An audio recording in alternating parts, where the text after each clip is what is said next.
If your goal is to actually feed your family from your garden and not just grow snacks, these are the 10 vegetables that do it, and they'll stretch your grocery budget too. Now, don't get me wrong, quick maturing crops like lettuce and radishes and cucumbers are amazing. I tuck them into my square foot beds, my grow bags, and in my garden's rotations year round. They're nutrient dense, they're expensive at the store, and they're absolutely part of our meals. But after downsizing from my massive garden, where I wasted space on crops that didn't really sustain us, I had to get serious. I realized that if I wanted to feed my family real meals with limited space and stretch our grocery dollars as prices keep rising, I needed crops that bulk up meals, store well, and provide solid nutrition. And if you're new here, I'm Courtney, and I help people turn a small manageable space into a source of real food, better health, and grocery savings, all without a homestead, extra time, or endless chores. I grow food as a single mom in my tiny backyard, less than 1,000 square feet, right in the middle of a busy neighborhood here in upstate South Carolina. If this interests you, please subscribe for more. Here's how I use my garden. I rely on the store or local farms for our dairy and meat products, and then plan meals around it using my garden produce for at least 2 sides. That one shift saves us hundreds and even thousands, stretches meals, creates leftovers, and keeps fresh veggies on the table. These 10 vegetables are the ones that reliably fill up our plates, they last long after harvest, and they make our grocery budget go further. By the end of this video, you'll know exactly which 10 crops to plant in your small garden to actually feed your family and get the most out of every square foot. And then if you're ready to dig in right now, I've got a free training that goes deeper. You'll see 4 themed garden plans that you can copy, learn why healthy soil is your shortcut to better harvests, and discover how to design a garden that actually saves you money so that you can grow more food in less space with less stress. Join me and grab the link in the description below. This list focuses on 3 things: crops that grow in most climates that are hardy or adaptable to cool or warm regions, crops that won't waste space and are perfect for raised beds, containers, or vertical growth, and crops that bulk up meals and store well. They're the backbone of a small space garden that feeds your family year-round. Potatoes are one of the most productive crops that you can grow in a small space. They give you a huge calorie return for the area they take up, and they grow beautifully in containers, towers, or grow bags. I'm growing purple potatoes in 6 grow bags this fall for a second harvest using seed potatoes from my first harvest this year. Here in my area, I plant in April and again in August. Before planting, I mix in a slow-release organic fertilizer, and then I feed with a balanced, water-soluble fertilizer every 2 to 4 weeks. I avoid high nitrogen fertilizers late in the season because that just supports leaves instead of potatoes. Even in a small space, you can keep a steady supply of potatoes that last for months. You could even try early, mid-season, and late varieties to stagger your harvests. I store my potatoes in a bottom kitchen cabinet, but crawl spaces, basements, or any cool spot works just as well. They're endlessly versatile to bulk up any meal and make leftovers go further, like mashed, roasted, or in soups and stews. Beans are one of the easiest, most productive crops that you can grow, and they stretch meals like crazy. I grow as many as my space allows, and in my climate, both rattlesnake pole beans and bush beans thrive. Bush beans handle the heat a lot better for me in my garden, while pole beans slow down in the midsummer heat, but then they tend to bounce back quick once it cools off. We love eating them fresh as a side dish, but letting some pods dry on the plant is a total game changer. You can save seed, just like my heirloom rattlesnake beans that I've been saving for years, and then you'll end up with flavorful dried beans perfect for refried beans, soups, and things like chili. They store really easily, they take up little space, and keep producing all season, so they give you more food security. Plus, they're fantastic for soil health. I just chop and drop the plants when I'm done. If you're wanting to feed your family from a small garden, beans are one of those why would you not grow them crops. Squash can be kind of tricky depending on your pest pressure, especially if you deal with squash vine borers like I do here. But there are ways around this. Varieties like Tromboncino, I'm not sure if I pronounced that right, are usually safe from vine borers, and I've narrowed my list down to just 2 types of squash that really earn their keep in my garden. Zucchini is my go-to for quick meals and steady harvests. I succession plant it since it gets tired in the summer heat here, and there are compact varieties that work perfectly in small spaces. One of my favorite ways to use zucchini is in freezer enchiladas because my kids love them and they stretch the harvest well into winter. Then there's winter squash, which is amazing for small space gardeners because it's nutrient dense, versatile, and stores long term with almost no effort.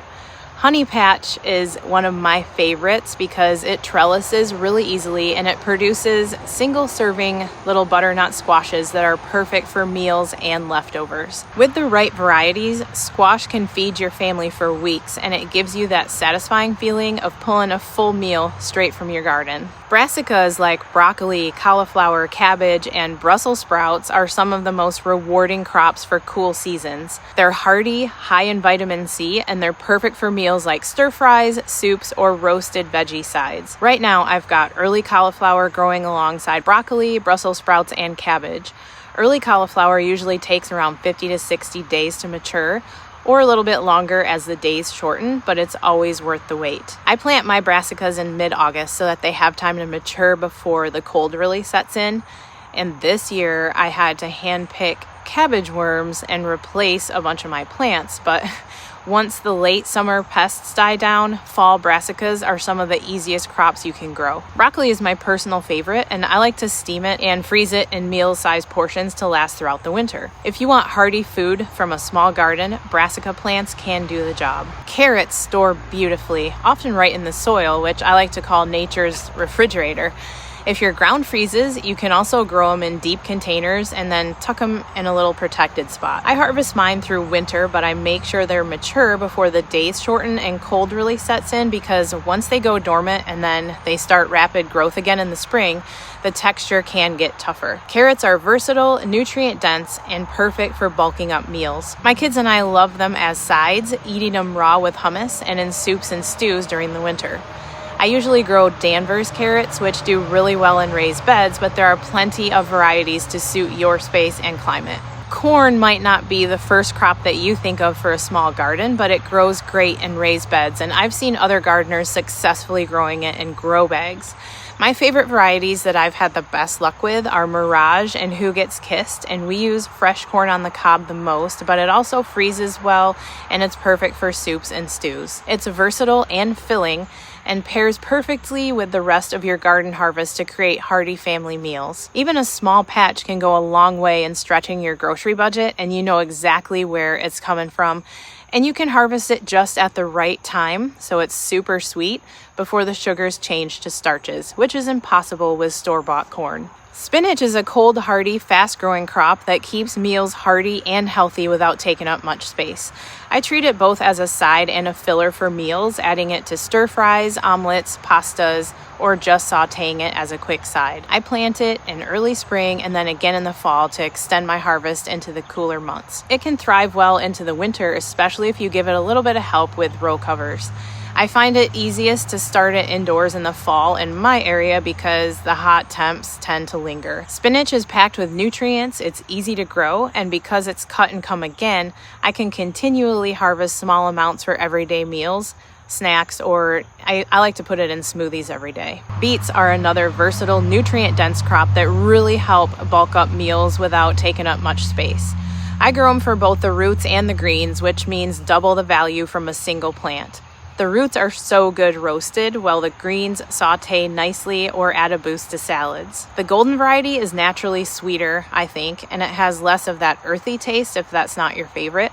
But I've found that roasting any variety of beets helps bring out their naturally sweet flavor. Beets can store beautifully in a cool, dry spot for weeks, or I like to put them in the bottom drawer of the fridge, and then you can enjoy them long after harvest. They're compact, they're hearty, and truly stretch your meals. Sweet potatoes are one of my favorite meal bulking crops because they're nutrient dense, they're versatile, and they store beautifully for months if kept in a cool, dry spot. They love warm weather, but you can grow them even in northern climates with the right timing and the right varieties. I plant mine early enough to get a long, warm growing season in, and I've had great success with raised beds to maximize space. In our meals, sweet potatoes are incredibly flexible, roasted, mashed, or added to soups and stews. They stretch dishes and keep keep everybody full, plus they make excellent leftovers. Storage is really simple.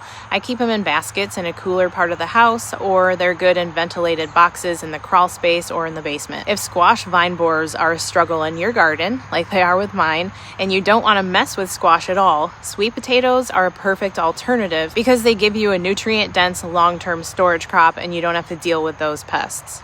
I haven't planted them in my new space yet, but they're on my list for next spring. Perennial berries like blueberries, raspberries, and strawberries are so valuable in small spaces, and with lots of varieties to choose from, you can match them to your space and your climate. You plant them once and they keep giving year after year as high-value crops that require minimal effort after the first season. Garlic, onions, and herbs aren't calorie-dense, but they're indisposable for making meals taste absolutely amazing while also providing health benefits. They bring perhaps the most monetary value per square foot of garden space in my experience.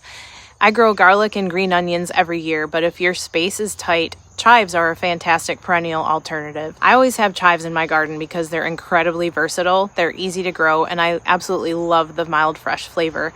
I use them fresh in countless meals, or I dry them to use year-round. They do grow nearly year-round here in my area, as they only go dormant for a short time in the winter here. So once you have picked your core crops based on the meals you actually cook and eat most often, start with proven varieties that are known to do well in your region. You'll learn so much in 1 year about what thrives in your conditions, what your family actually eats, and what stores best. And don't think that this means skipping those quick crops entirely.